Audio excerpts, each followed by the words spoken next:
sa aking channel. Pag-uusapan natin ngayon is kung paano natin nagawa yung kantang Korupsyon.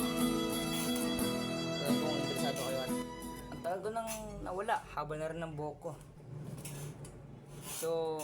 So ngayon guys, pag-uusapan natin sa video na to, bakit ko nga ba isipang gumawa ng kantang Korupsyon.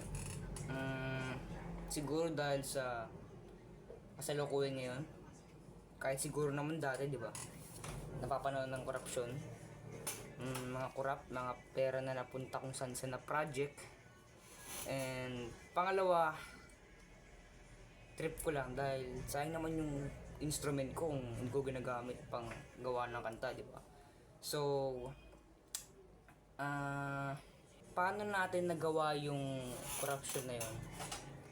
Siyempre, may mga member ako na tumulong. At matagal na kami may banda. At pag-usapan din natin bakit Central Band ang pangalan. Dahil Central Band, dito kasi sa Pasay, may sentro dito. Center. Doon kami dati pa lang. Mga kaibigan ko nagigitara. Mga gamit-gamit kung saan-saan. Doon kami natambay. And then, doon ko naisipan itawag ang pangalan na yun. At sa mga alam ng tropa ko dyan na kanta na yun, thank you. Huwag nyo na pa alam, gusto ko sila makakita sa video na to. At isa pa, gumamit ako ng isang app. At marami pang ibang app yun eh.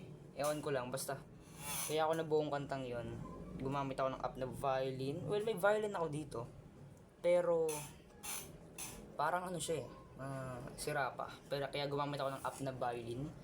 And then, pangalawa, naggitara ako sa isang kwarto na tahimik. Pangatlo, nag-download ako ng isang app na pangalan ay Moises. Doon niya iibahin yung mismong kanta. Kunyari, yung kanta mo, acoustic, gagawin niyang rock. Para ikaw magtutugtog ng gitara, syempre. Wala naman yung ano mo, diba? And pang-apat, gumamit ako ng voice app. Ayan, tignan nyo na lang yan. Ibang app yun eh, kumbaga mag-iiba yung tunog ng kanta mo. May echo, may basta ganun. And then sinimulan ko siyang gawin. Nagsimula akong gumawa ng kanta mga November 20. And papunta na sa hanggang December, ganun. Natapos ko yun siguro, January na eh. An extended version ko siya. So, ayan, tignan nyo yung channel na yan. So, yun lang. Quick video lang. Maraming salamat.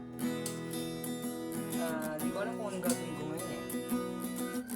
So, yun lang guys. Maraming salamat. Don't kalimutan mag-like, comment, share, subscribe for more music or vlog, video sa channel na to.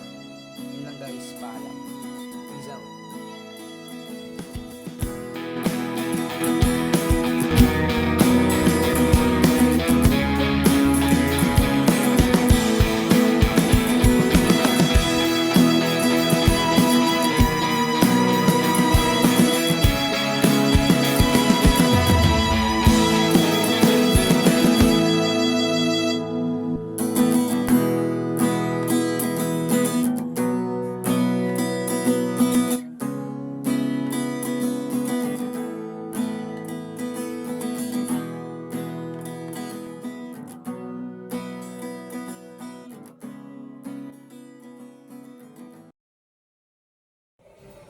Ang init sa buhok, pagupit na nga ako.